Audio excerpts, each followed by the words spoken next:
What is up, ladies and gents? Welcome back to Let's Talk series, and today we're going to be breaking down the Sunbreaker Titan.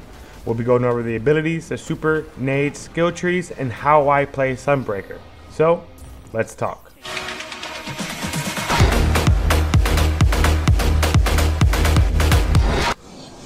Jumping right into the super abilities, we have Hammer of Soul. Summon a flaming hammer and wreak destruction upon your enemies. Now, as of patch 1.1.1.1, we have increased damage done to bosses with supers. With the Hammer of Soul has really increased in damage, so making the Sunbreaker a little more valuable. Going into the class abilities, Tower and Barricade, create a large barrier that can reinforce position, and Rally Barricade, create a small barrier that allows you to peek over while aiming down sights and instantly reload your weapon. For new players who haven't played Titan or Destiny in general, use your Rally Barricade for DPS phases and boss battles, and Towering for everything else. Alright, grenade abilities. Incendiary Grenade, grenade that sets enemies on fire when it explodes. Thermite Grenade, a grenade that sends forward a burning line of fire. And Fusion Grenade, an explosion grenade that deals bonus damage when it's attached to a target, kind of like a sticky grenade. Now, Thermite Grenades are by far the favorite as a Sunbreaker. They destroy trash mobs in PvE and are nice for locking down pathways in Crucible. Incendiary Grenades are nice for Crucible for the burn damage over time, but Thermite has my pick here. Your jumping abilities are as followed. High Lift, jump while airborne to activate lift and launch yourself into the air. Strafe Lift, which a lot of people use. Jump while airborne to activate lift and launch yourself into the air with strong directional control. And Catapult Lift, jump while airborne to activate a lift and launch yourself with a strong initial burst of momentum. Now, this is the one I prefer, but at the end of the day, use what you like. I know Strafe Lift is really good in the Crucible to help with your directional control while in the air, helps you juke out your enemies, keeps them from getting headshots. First one up, Code of the Fireforged, Tempered Metal. Solar ability kills grant you and your nearby allies bonus movement and reload speed. Explosive Pyre. Enemies killed by Hammer of Souls explode Hammer Strike. While sprinting, use your melee ability to swing a blazing hammer that weakens the enemies. And Vulcan's Rage. Hammer shatters into explosion molten amber on impact. Looking at this tree, it is quite a bit of fun to use. Vulcan's Rage and Explosive Pyre turn your super hammers into mini AoEs, which on paper sounds amazing, but in practice, I'm not the biggest fan of this tree.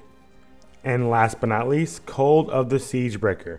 Mortar Blast. Strike an enemy with a melee ability to release a solar explosion, setting all nearby enemies on fire. Soul Invictus. Soul ability kills restore your health. Grenade and melee kills leave a deadly sunspot in their wake. Sun Warrior. Passing through sunspot causes your solar abilities to recharge faster and your super lasts longer. And Endless Siege. Hammers create a sunspot on impact. While standing in sunspots, you throw hammers faster.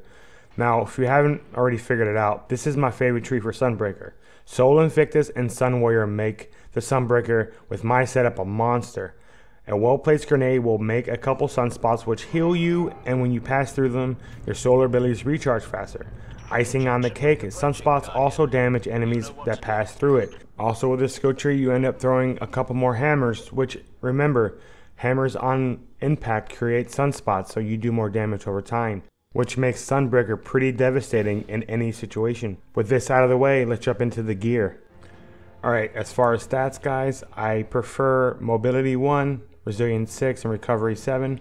You get some recovery with all your abilities when you use right with grenades and sunspots and melee, all that good stuff. You get quite a bit of recovery. As far as helm, I wear Capri's Horn, which to be quite frank is an awesome helm. Now, you have Solar Rampart. Solar damage kills, recharge your barricade, and unleash a blast of solar energy when summoned, meaning that solar energy gets count as solar energy. So when you get kills, you get a burst of health, and your grenades and your melee start to recharge quicker. I also wear Omega Megaton Gauntlets, which is recovery armor, kinetic weapon mod, Phoenix Strife Type O, which is another recovery, solar melee, and then Exodus Down Greaves, which is a resilience piece with grenades recharge. And for the mark, I felt like I needed a little more resilience, so I went with a resilience mod in my mark as well. As for weapons, use your preference, but I choose the Machina Day 4.